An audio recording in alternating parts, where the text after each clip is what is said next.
Hello, this video is about cognitive pattern 0.4 when. So the when, we visualize it like a timeline. So it starts here, and that's an arrow going from here, going there. And the when, of course, could be a certain spot. Let's say here on the timeline, this is our spot that we are talking about. And here, for example, we define a goal. Or we define a threshold and say, okay, here something is starting, and then it should keep up until the end. Whatever the end is, where's the end? Or it should start here and go until there and stop here. So it's just a phase.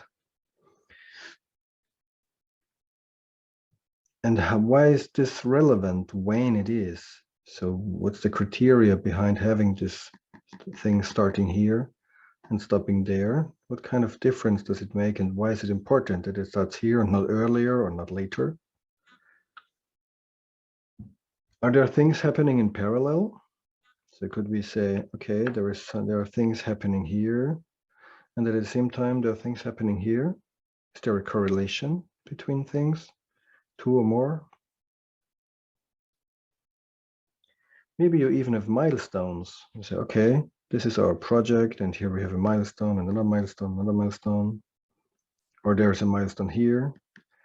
But we can only start if this milestone is finished, and we can start here. Is there a dependency?